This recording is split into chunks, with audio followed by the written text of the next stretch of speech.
I became friends with John Green, the inceptor of Nerd House, quite some time ago. I want to say back when I was 22 and I'm 45, so that would put 23 years I've known John. Yeah, I became friends with him back then. We were role players together, and yeah. I first came to be involved with Nerd House from my friends John and Danny, who are taking the head of this thing. John created Nerd House and slowly involved all of us. We were friends through like gaming, like tabletop gaming, Dungeons and Dragons and stuff like that. So I know John, the director, through multiple friends, and we went to college together, and he put a call out for extras in one of his first movies, and I answered the call, and the rest is history. So, I'm not a comic book person. They are. All of them are. They all do comic books. They like them very much. And I like them because of that. And that's how I met them. It was from an old comic book shop that used to be in McHenry.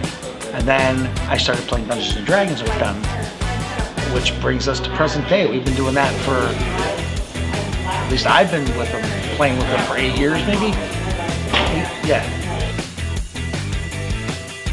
I was involved in his first big project, which was Critical Threat. It was, I played the Dungeon Master in that movie, and one of the lead characters, I guess, that was surviving the zombie apocalypse.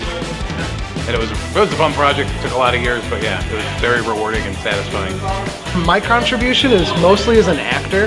In the first movie though, a lot of us who were acting in the main roles and stuff, we helped with everything because we are a low budget group and everything, so we kind of all had to do a little bit of sound work, a little bit of lights. I was lucky enough to be able to do some camera stuff for them as well. And then, yeah, mostly acting. In the first movie, Critical Threat, and then in the most recent film, Devil's Income. So I was an extra zombie in the first movie, and then, yeah, John put out a call again for actors for Devil's Income. And I threw my hat in the ring, and I'm like, I'm not a professional, but I'm willing to fill a role. And so I was able to do the opening scene of Devil's Income, and then I also did some special effects makeup for the closing scene. My contribution, right place, right time was my contribution. I mean, like, you were acting and you were in Devil's Income. Right. I'm a retired entertainer. I was a professional stuntman for like 30 years. So, I brought a little bit of like understanding camera angles, particularly in scenes that are moving a lot. And once you understand your camera angles, the ability to engineer your scene with a lot of action becomes very simple, right? So I brought a little bit of that, and I like to think I just brought a lot of positive attitude. So. Oh boy, that's actually a really hard question to answer. I've had a lot of good ones. I spent so many fun late nights filming on that project in the summer humidity. It was, at the time it's happening, you're like stressing out, but when you look back on it, it's just all fondness. It's all like, it was just so fun and just wonderful to be a part of. Most of my friends that I worked with on that project are still my friends today and were before it. So I've been very lucky. I would say there's many good memories working with Nerd House Film Production, both on set and off. Just the energy that we have is very friendly and like inclusive and just makes you want to be a part of it.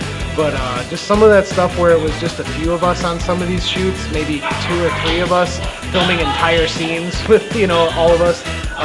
One specifically was my first night.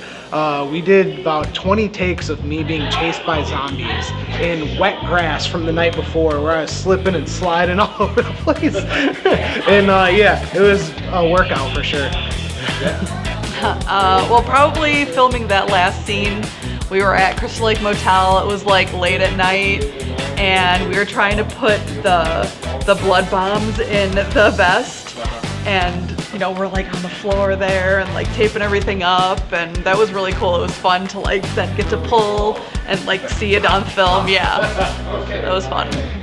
I gotta pick just one. Okay, maybe top three.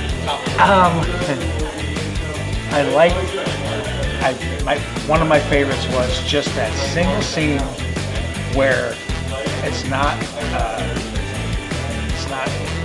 Sonny who's on the ground, right? It's John with the camera, and I leaning over from a tire.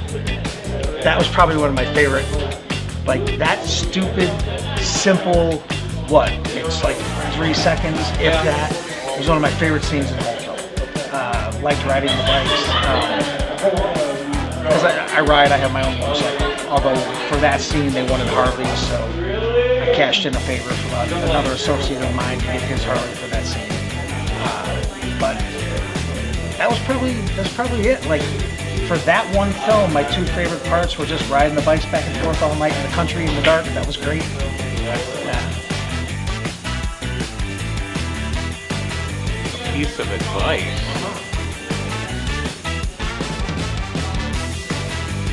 Just keep trying new shit. Like never stop trying new things. Second we stop trying, we stop making mistakes, and we stop learning. I would say just to keep grinding, keep pursuing it, just keep going as much as possible. Planning, preparation, and execution. Definitely keep going.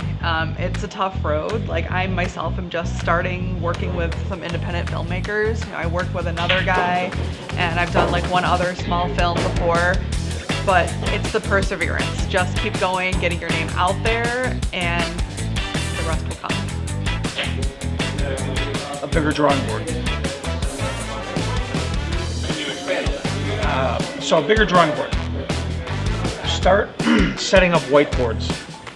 Like, I think the creative aspect of Nerd House film production should have whiteboards in every room in their house, and that's where ideas go to. Once that idea is on the whiteboard, you don't have to remember it because the idea of it being on that board becomes the note for you to reference. And sometimes when you're at home, it's a lot easier to put a pin in it, so to speak, which is where that expression probably came from, right? As opposed to trying to remember everything. Because once you take the note and go, now the note is where we can come back to it. That frees up all of that energy to just move on instead of just like, okay, I have to remember this, I have to flush this out right now this second. Because these guys have creativity falling out of their pockets. In any capacity. Oh, absolutely. Anytime that I'm available, they have my number. Absolutely. Absolutely. The crew is really great. You know, everyone that I've met and worked with so far has been really fun, and you know, it's a professional environment as well. So you can kind of have best of both worlds. Stay up, I would, absolutely.